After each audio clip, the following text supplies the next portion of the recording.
வேல் முருகனுக்கு அரஹரோஹரா.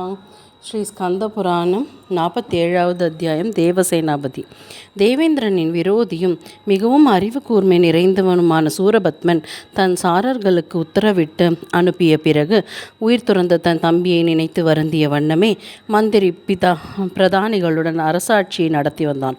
அப்பொழுது சண்முகப் பெருமான் தன் வாசஸ்தலமான தேவகிரியை விட்டு விஷ்ணு, பிரம்மா முதலான தேவர்கள், முனிவர்கள், யோகிகள், சேனா வீரர்கள் ஆகியவர்கள் புடைசூழ வாயு வேக மனோவேகமாக விண்வெளி வழியாக புறப்பட்டார்.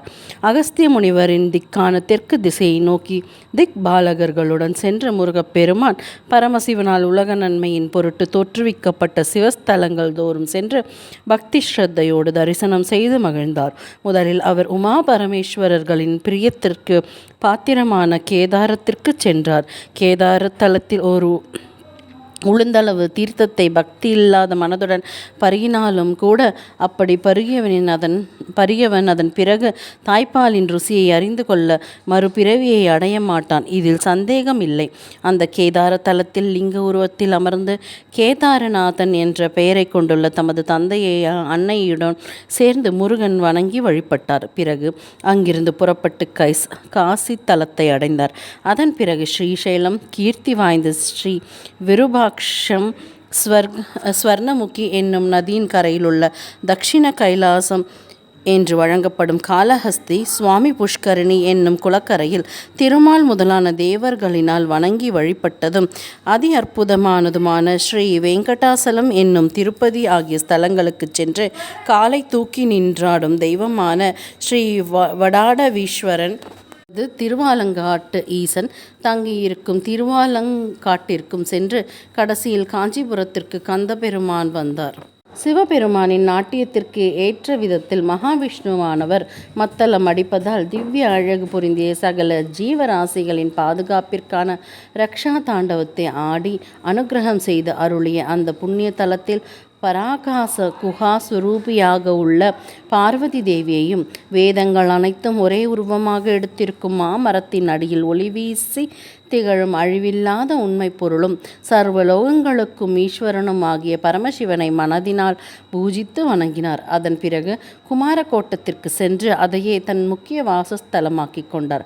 பிறகு அங்குள்ள ஆலயங்களுக்கெல்லாம் ஒன்று விடாமல் சென்று அங்குள்ள சிவலிங்கங்களை எல்லாம் பக்தி பெருக்கோடு பூஜித்து வணங்கி அங்கிருந்து திருவண்ணாமலையை நோக்கி சென்றார். அங்குள்ள ஆலயங்களுக்கு சென்று சிவபிரானை தரிசித்து மகிழ்ந்து பிறகு பெண்ணை ஆற்றின் கரையில் உள்ள திருவெண்ணை நல்லூர் அடைந்து விருதாச்சலம், சிதம்பரம் முதலான திருத்தலங்களுக்கு சென்றார். மற்றுமுள்ள சிவத்தலங்களையும் வானவெளியில் இருந்தவாறே கண்டு கழித்து மகிழ்ச்சி பெருக்கில் திளைத்தார். அதன் பிறகு முருகப்பெருமான் திவ்யமான ஸ்ரீ மாயூர தலத்திற்கு சென்று காவேரி ஆற்றில் நீராடி அந்த ஆற்றின் வடபாகத்தில் இருக்கும் மன்னி ஆற்றிற்கு வந்து சேர்ந்தார். அப்பொழுது அந்த இடத்தில் சூரியன் அஸ்தமித்து விட்டதால் திக்குகள் எங்கும் இருள் கம்பியிருந்தன. அந்த இருளை போக்கி அடிக்கும் விதத்தில் ஆகாயத்தில் ஒளி வீசி திகழும் நட்சத்திர கூட்டங்கள் இடைவேளை இல்லாமல் நிறைந்திருந்தன. ஆம்பல் மலர்களின் அருமை சிநேகிதனாகிய சந்திரன் இருளை போக்கி கீழ் திசையில் பவனி வரலானான். அசுரர்களை சம்ஹரிப்பவரும் மயில் வாகனருமான ஸ்ரீ முருகப்பெருமான் அந்த மணியாற்றங்கரையிலேயே தேவர்களோடு கூட தங்கியிருந்தார். அன்று இரவு பொழுதை அங்கேயே கழித்து விட விரும்பினார்.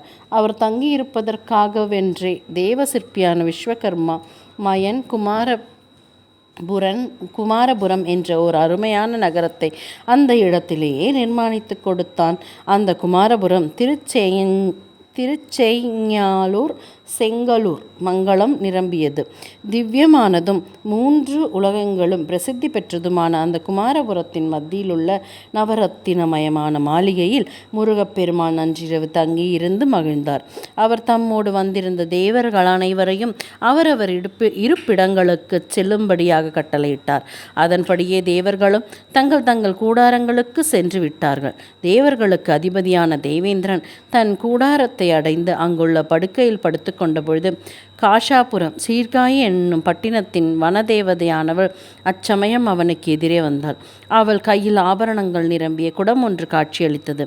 அந்த குடத்தை தேவேந்திரன் தான் முன்பொரு சமயம் அசுரர்களின் காரணமாக பத்திரமாக வைத்திருக்கும்படி சொல்லி அவளிடம் கொடுத்து வைத்திருந்தான். இப்பொழுது அந்த குடத்தை வனதேவதை அங்கு எடுத்து வந்து அவனிடம் கொடுத்த போது தேவேந்திரன் அதை தன் கைகளில் வாங்கி அதனை திறந்து பார்த்தான். அதனுள் தன் மனைவி இந்திராணியின் ஆபரணங்கள் ஜொலித்து கொண்டிருப்பதைக் கண்டதும் அவனுடைய மனம் தன் மனைவியை பற்றி வெகுவாக நினைத்து பிரிவு துயரத்தால் வருந்தி வாடியது. 1000 கண்களை கொண்ட இந்திரன் தன் ஆருயிர் மனைவியான இந்திராணியை பற்றிய நினைவினால் தன் உடலெங்கும் காமப்பரவசம் பொங்கி வழிய அவளோடு ஆசை தீர கொஞ்சி மகிழ்ந்து உறவாட விரும்பி அந்த ஏக்கத்திலேயே நித்திரை கொள்ளாமல் தவிதவித்தான். சாதாரணமாகவே தனக்கு தொடர்பான ஒரு பொருளை சேர்ந்த மற்றொரு பொருளை பார்த்தால் அந்த பொருளை பற்றிய நினைவும் ஏக்கமும் வருவது இயல்புதான். தேவேந்திரனும் இதற்கு விதிவிலக்கல்ல. அதே சமயம் காமதேவனான மன்மதனோ அதையே தனக்கு ஏற்ற ஒரு அரிய சந்தர்ப்பமாக பயன்படுத்தி கொண்டு விட்டான்.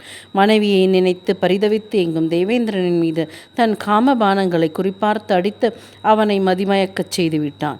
காமவசத்தால் அதிக மோக அவஸ்தைப்பட்ட இந்திரன் தன் மனைவியின் ஆபரணங்கள் அடங்கி குடத்தை தன் பரிவாரத்தைச் சேர்ந்த பெண்மணிகளிடம் கொடுத்துவிட்டு மலர்படுக்கையில் படுத்து இந்திராணியின் பிரிவு துயரை பொறுக்க மாட்டாமல் ஒவ்வொரு வினாடியும் ஒவ்வொரு யுகமாக கழிந்தபடியே உறக்கம் வராமல் புரண்டு கொண்டிருந்தான்.